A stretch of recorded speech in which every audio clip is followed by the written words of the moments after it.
The topic for today's discussion is on meaning and scope of anthropology. First, we have meaning of anthropology. The word anthropology has been derived from two Greek words, anthropos, man, and logos, study or science. Anthropology is, thus, the science of man. Anthropologists are interested in all aspects of the human species and human behavior, in all places and at all times, from the origin and evolution of the species through its prehistoric civilizations down to the present situation. Unlike many other subjects like physiology, psychology, pathology, economics, sociology, etc., which confines to one aspect only, anthropology studies various aspects of man, and anthropologists focus his attention on man in groups and study the total society consisting of different races or people of the world, both past and present. Anthropology is both a biological and a social science. It deals on the one hand with man as a member of the animal kingdom, and on the other with man's behavior as a member of society. Both the structural evolution of mankind and the growth of civilization are studied from the earliest times, for which any record survives to the present.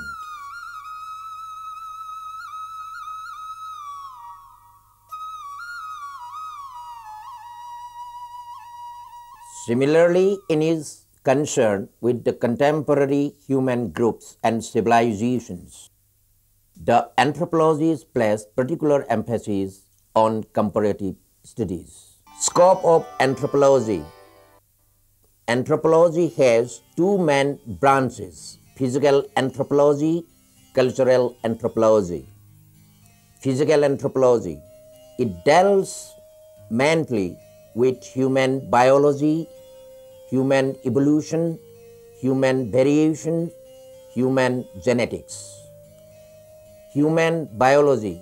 The physical anthropologist studies human biology as he is interested in Homo sapiens alone. He studies man out of the vast range of creatures that claim the attention of the general biologists. Therefore, there is close relationship between the physical anthropology and the study of other living beings. The physical anthropologist tells about the man's place in the animal kingdom by making a comparative study on the different groups of man and his near relations, apes, monkeys, etc., whom we call primates. Next, human evolution. Another aspect of physical anthropology is to deal with human evolution. Like other creatures, man is also a living organism. It is difficult to explain under what circumstances life had appeared on earth. But from the geological and paleontological evidences, it has been known that the first living organism that had appeared on earth consisted of one cell only, which is known as a unicellular organism or amoeba. In course of time, this simple homogeneous organism, through the process of changes, attained the heterogeneous form of various stages. Ultimately, a complex form of animal called man had emerged. All living forms of humanity today belong to the single genus and species Homo sapiens. Man is said to have emerged during the Quaternary epoch of Cenozoic era. As time elapsed, varieties of man had evolved from the date of his origin.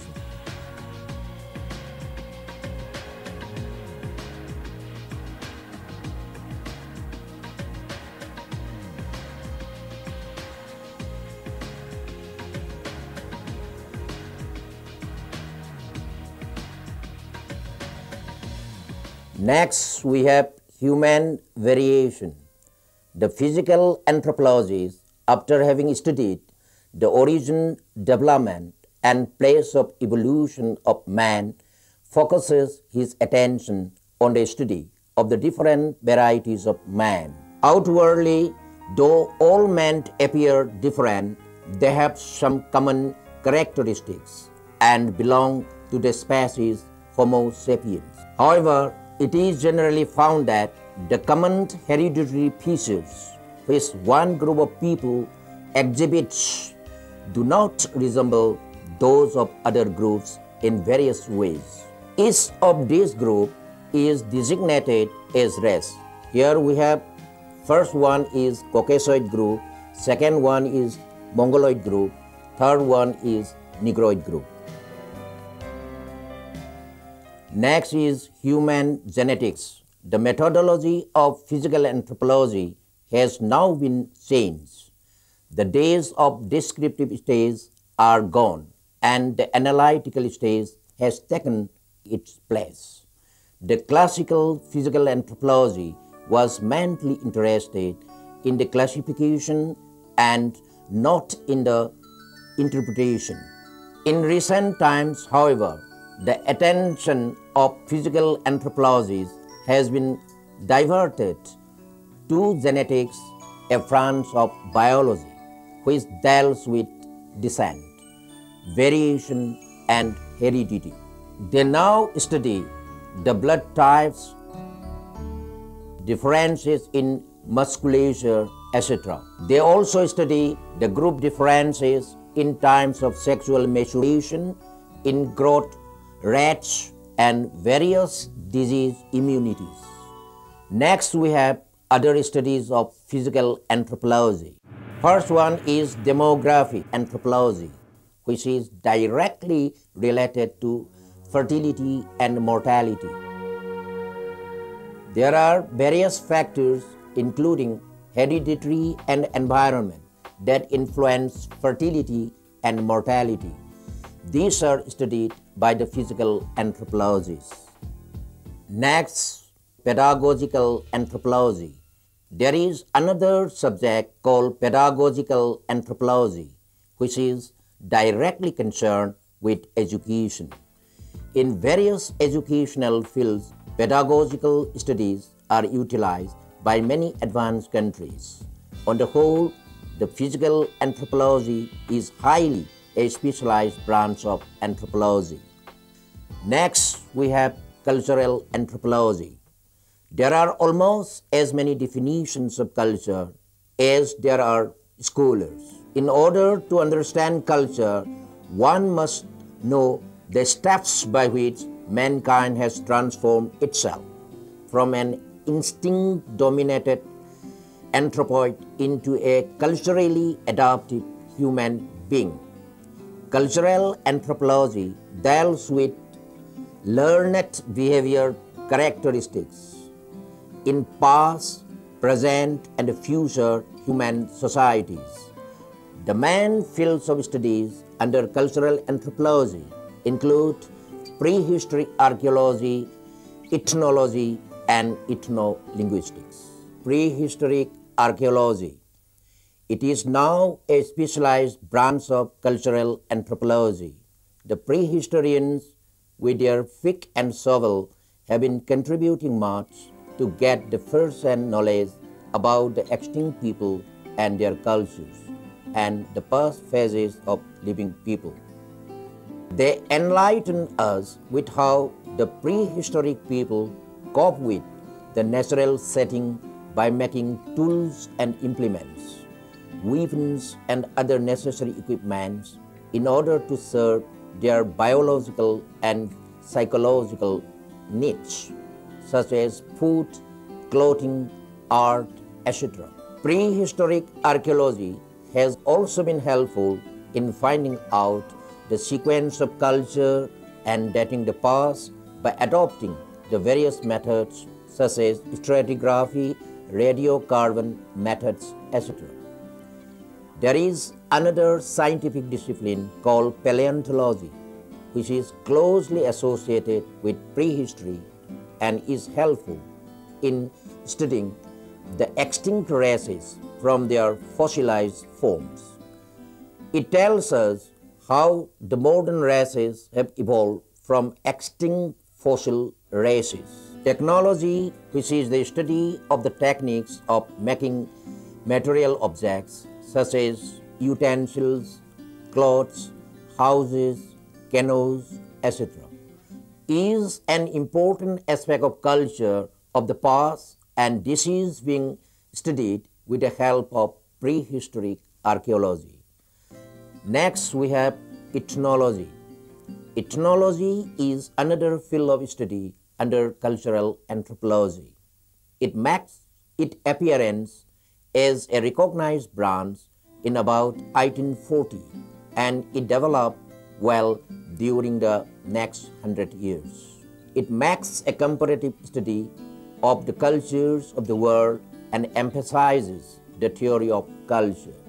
Ethnologic studies are essential for a cultural anthropologist to know the links between the different cultures and the principles guiding the socio-cultural systems. As a matter of fact, ethnology interprets the facts or data collected through ethnographic studies, classifies them, and formulates principles with regard to the nature of human behavior and the evolution and functioning of culture.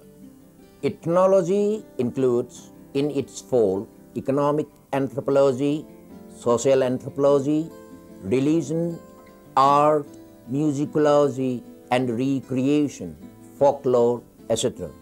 First, we have economic anthropology. The anthropology studies under economic anthropology the different means of subsistence of man, such as different features of production, distribution, and consumption of material goods and their relationships with other aspects of the socio-cultural complex.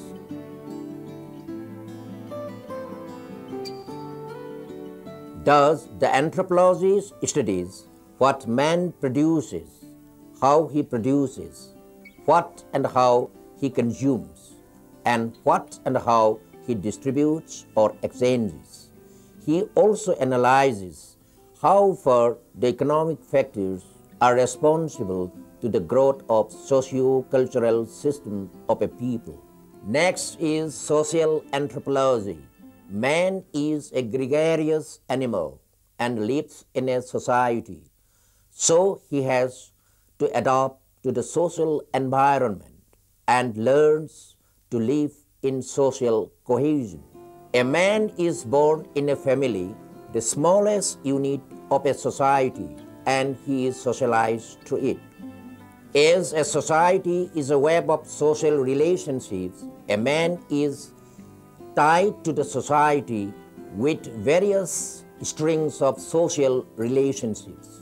He is both a member of different kinship groups such as the family, the lineage, the clan, the phratry, the moiety, etc., as well as a member of various non-kin groups or associations with boys' club, secret society, village council, etc.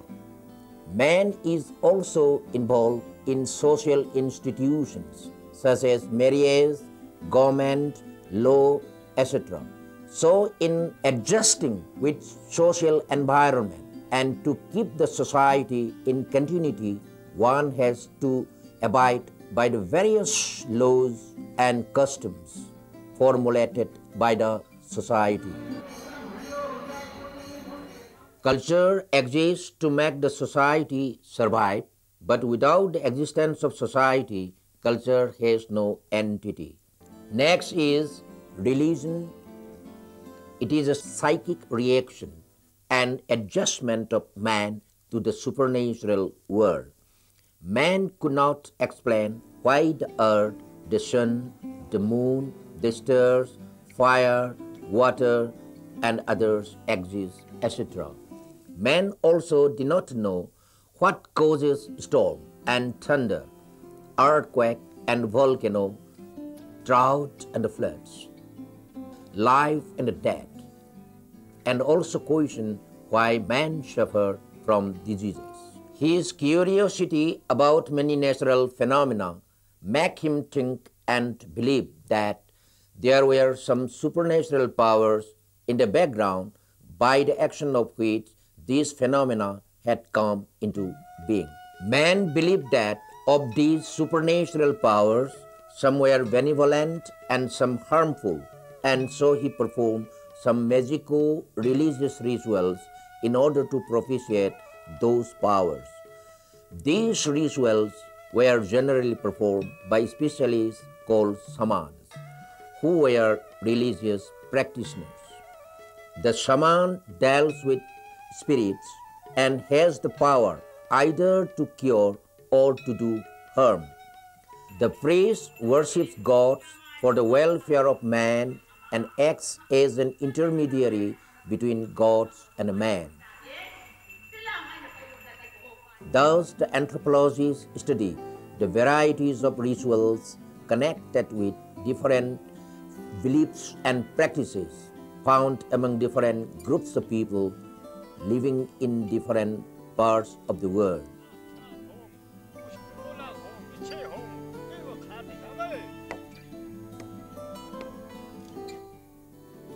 Art, musicology, recreation.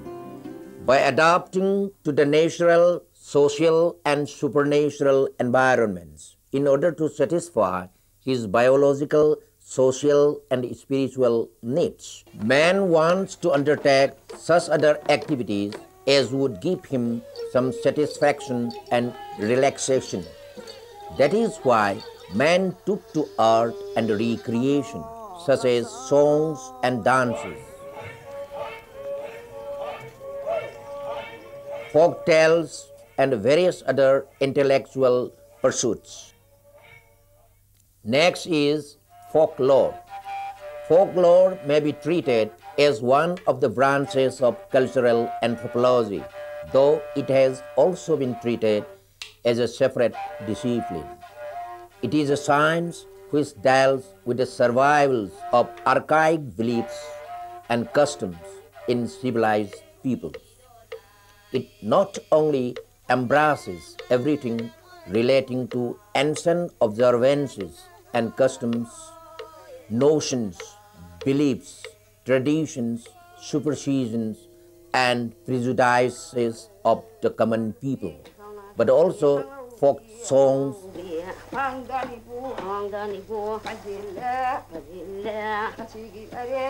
legends, myths,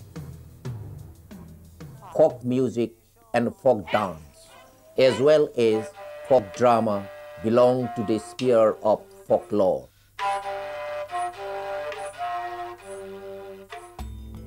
Next, ethno-linguistics.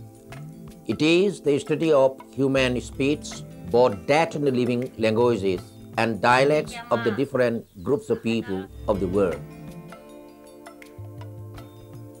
By studying this, anthropology tries to find out the origin and development of the languages and their interrelationships, and thus makes the classification. Other specialities of cultural anthropology include ethnoecology, which is a special subfield of anthropological study that deals with adaptation of human beings to their total environment. Urban anthropology, where the urban anthropologists are trying to bring the unique attributes of anthropology to the study of urban cultures in contemporary cities.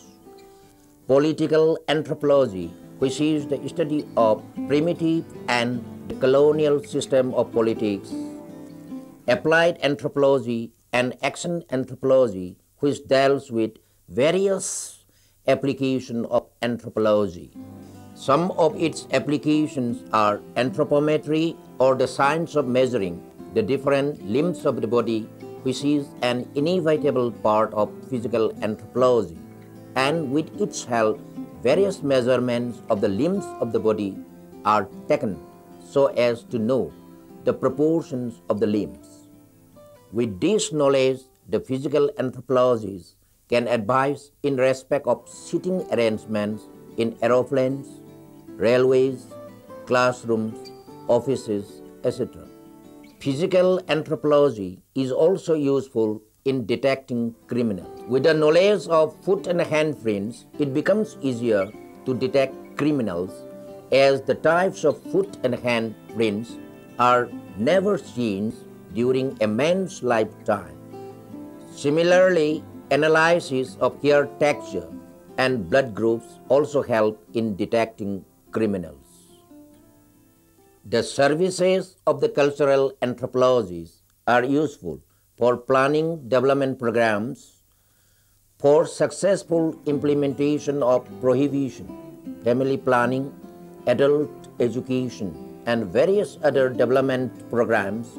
Physical and cultural anthropologists also help to resolve the problems of casteism,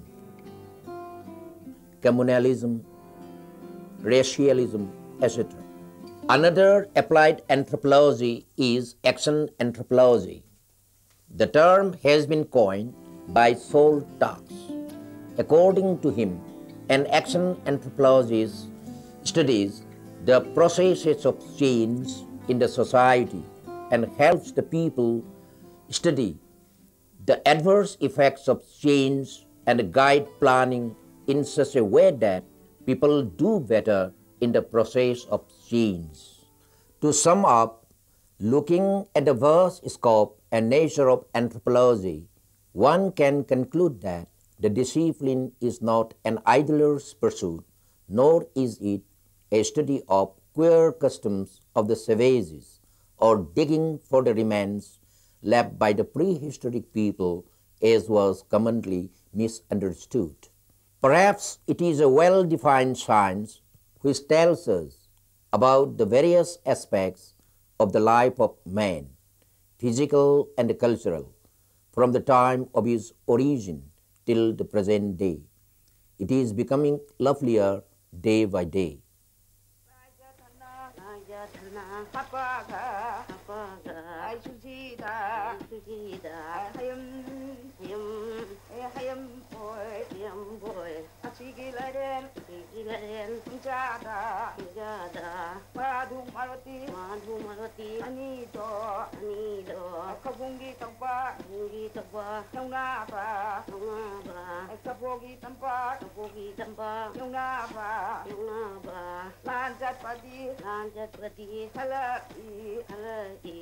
Madu hai bi,